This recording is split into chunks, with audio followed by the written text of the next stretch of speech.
Completed off the land of Dawn once again. That fracture, disgusting. That's super shark of all of the players as well. That's their roamer that gets instantly taken out by AP BREN, and this is it.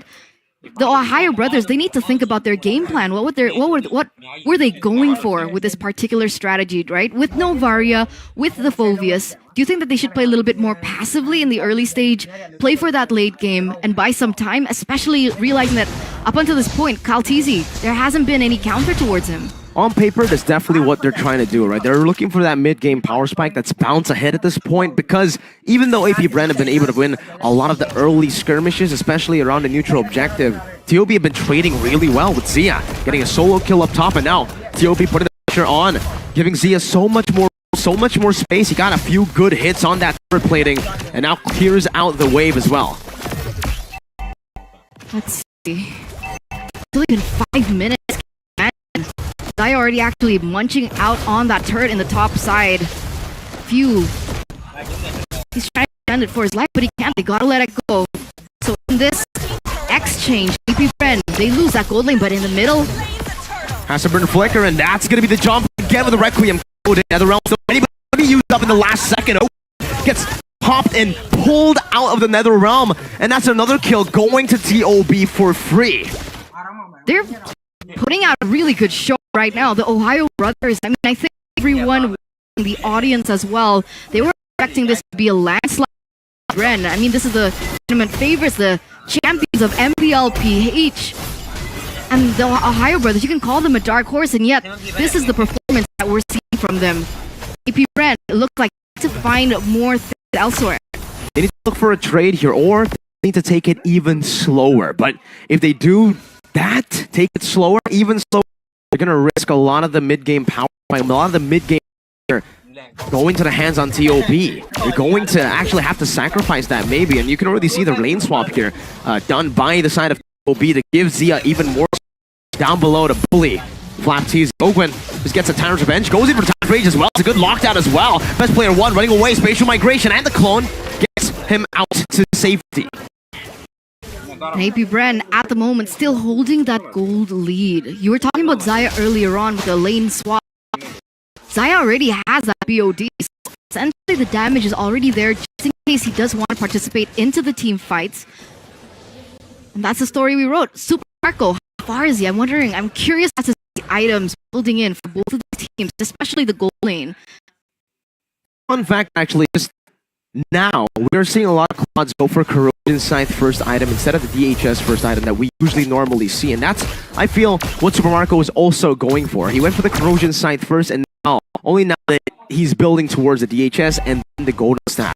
To get more hits, Blazing Duet on the on-hit effects there to slow the opponents down and to provide maybe a bit more utility in these fights. We can see Kaltizi with the fracture again onto Who, but now gets caught in the special migration. The Requiem him down. And it's best player one who secures a kill easy. Meanwhile, Flap just jumping forward, trying to zone TOB away, trying to get some more space for the rest of the team to follow it back up here. Let's spawn. It's BP1 with a free turtle. He just needs to hit on this retribution. The mirror's bashing gets locked in with Blazing Duet in the back line with the help of the Corrosion Side. Slows Xia down enough, but he flickers around. So good with a timer's break, flicker combo, locking him down, picking up a double kill as Miel now is looking for a re-engage with the help of best player one. They decide to move back to get the turtle, and that's going to be 2-for-1 trade, but the Ohio brothers take the turtle. So essentially, in that particular situation, would you go for a death for a turtle? Is that a good trade for the Ohio brothers? I think looking at it, but 2 kills. That was a 45. BREN actually had right with that. Did anyways. But remember, the kills onto Ogwen. Ogwen's 3-1-2. It's about the pressure you get with the kills, right? Sure, the gold acquisition could definitely be better. It could definitely be on better hands like Marco or even Fuel. But the fact that they were able to take down 2 members there gives AP BREN so much more room and space around the map. You can see turrets start to fall, and you can see Super Marco is given that space to farm up to get a level lead over Xia now. I mean, despite that, I do agree with you. AP BREN still look like they're holding control over the map as well. They have a little bit more turrets under their nose. They're utilizing that advantage really well. And it looks like the Ohio brothers are kind of stuck in their own base. They've been asphyxiated. But we now see the potential of the composition that the Ohio brothers brought in with the combination coming in from Best Player 1 as well as Bavaria. The station that we were talking in from the draft phase is AP BREN. They need to look out for. They need to watch out for. They can't get overconfident because eventually when these things... I understand, I think that AP BREN might have a little bit more of an advantage in that particular situation, but imagine that keep on happening over the course of this game and over the course of the neutral objectives. Kyle Teasy needs to stay alive. He can't be taken out. I think that's imperative. Definitely. I think Super Marco as well, with the help of Kyle Teasy, these two warriors basically need to stay alive as much as they can. There's a lot of as well for the side of TOB. They can look for it, and this is exactly it, the Flicker Divine Judgment, but it's only on to Flap Teasy, who has a lot of help with the Consecration and in the realm already, but that's two big resources out. AP BREN baited out the Demonic Force, and Kyle Teasy is already on the Lord. That's a big resource burnt out as well. Few jumps in with Speed, Super Shark, but it's a free Lord over to AP, who are playing this game perfectly from the mid game onwards. For AP as well. So this all the Ohio brothers have actually been able to amount to.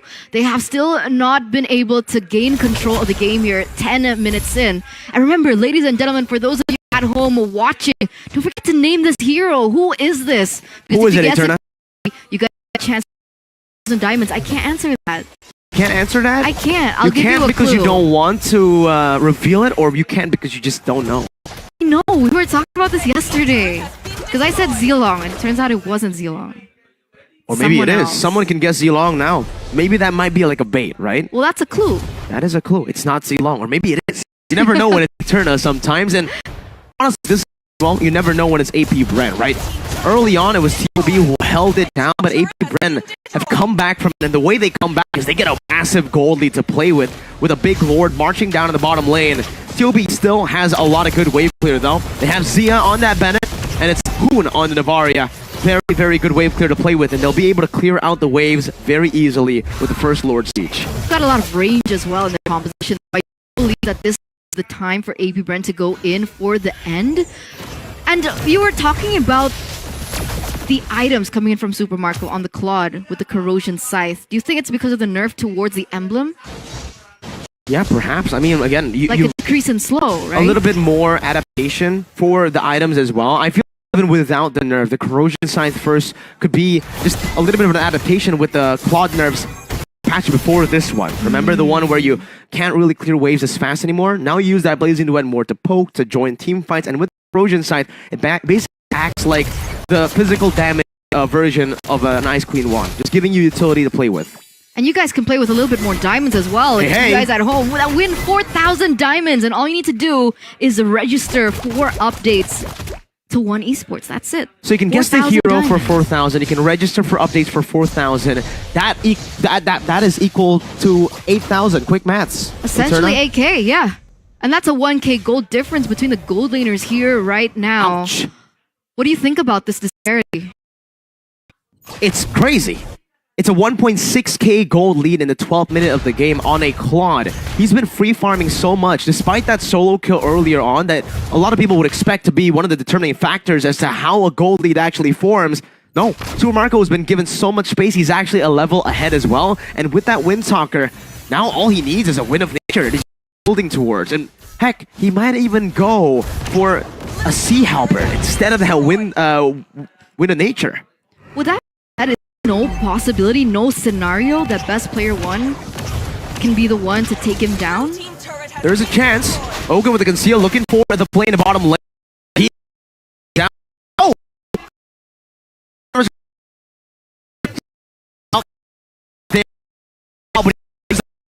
Astral going forward. A little more space as Zia is still kiting back. But look at that Nolan jumping to the black. Zia down, but the Demonic Force follows through as well. That's a double kill from the Nolan. With the help of the NetherRealm, he stays intact, and it's only Mielo left to defend. 1v5. Mielo gets taken down by Super Marco, and it's a wipeout for AP BREN. Wiped out straight into the first match of MPLI 2023. Ladies and gentlemen, this is what makes champions. This is what gave them the championship back at MPLPH, and they're looking for the end. 14 minutes. A convincing win from AP BREN despite a lot of small mistakes. They come out on top with pure discipline. Wow.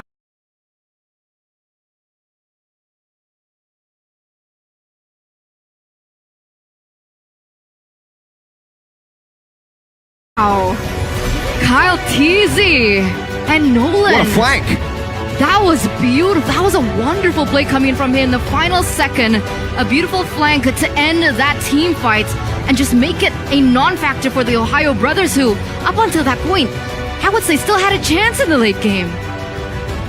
It was a stomp from the mid-game onwards. Like we said earlier, the early game was a bit closer. Zio was able to get a solo kill in lane. Despite the loss, TOB looked okay. They looked decent. They looked like they were able to hold it down for a bit.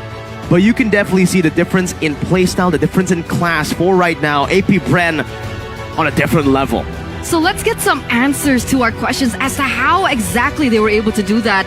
Let's ring our analyst. Ring, ring, ring. Arashi, what happened?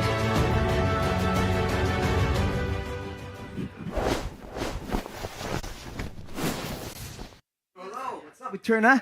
Welcome back to the analyst segment where we are going to break down that game. The Ohio brothers, despite the lower expectations by everyone around the world, they were putting up a great fight against AP BREN, but in the end, the experience really shows. Even though they have such a good pick-off composition, AP BREN did a great job just surviving in the early game, making some small mistakes perhaps, but in the end still, finding ways to just drag out the game to the late game where it's their time. Right? They have a better teamfight composition. They have tanks. They can really absorb all the damage in the front line. In comparison, the Ohio brothers, they're all about going for those pickoffs, and when they don't get it, they get run down. They can't really go for a team fight, and when the Lord is in the picture, then the urgency really pressures them to be in the wrong place at the wrong time.